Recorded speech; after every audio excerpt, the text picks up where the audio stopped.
आंनिफ्रायथ' बेनो जे गोबां दानि जुगावथ' गोबां माने जोलुर गेलेनानैबो गोबां साक्सेसफुल जानाय मानसिफोर दंखायो जोंनि बर'नि गेजेरावबो साफा सानै दाथ' नुनो मोनबायानो सिगाङावथ' गुबुन हारिनिसो नुयोमोन नालाय ओमफ्राय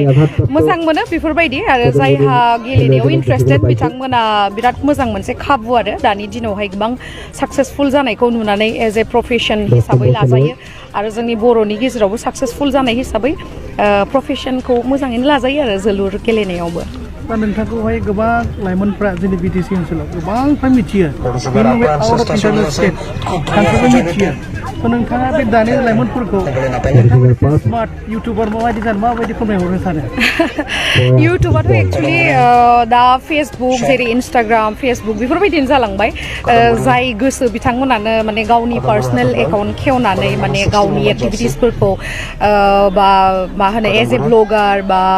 जिखुनु गावहा जेरावहाय टेलेन्ट दङ बेखौहाय माने दिन्थिनो हायो बिराद माने इजिलि दानाथ' माने इउटुबा ओरैबायदि मोजां मोनसे प्लेटफर्म जेरावहाय माने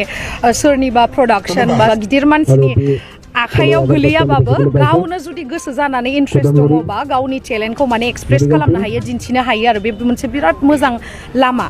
आं बिराद मोजां मोनो आरो इउपिपिएल लाइमोन गांखंनिफ्राय नैबे जोलुर बादायनायखौ होदों बे समावहाय इउपिपिएलनिसिम माबाफोर बुंनो गोनां दङ आंथ' दा पलिटिक्सनि खोथाखौ आं दिनैसिम बुंफेराखै आरो दिनैसिम आंना नलेजबो गैया स' बेनि थाखायनो आं पलिटिक्सनि बागै बुंनो हाथ'वा आरो थेवबो माने बिथांमोना जे जोलुर गेलेनानै लाइमोनफोरनि मोनसे इनकारेजमेन्ट होदों आरो बिथांमोननि जिउ दानायनि राहा आरो सोलेरखौ थाजिमहै गोग्गो लाखिनायनि मोनसे राहा होदों बेनि सायाव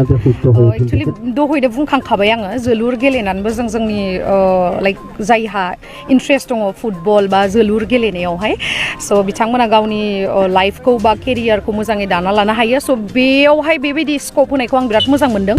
इउपिपिएल सरकारानो जोंना दा माने स्कपखौ होदों जिहेतु आं मिथिनानै मोनबाय स' आं बिथांमोनखौ साबायखर बावहरो आरो इयुनसिम दाल' नङा इयुनावबो बेफोरबायदिनो जोंनि बर' लाइमोनफोरखौहाय बेफोरबायदि स्कप होगोन होननानै आसा खालामो आरो आं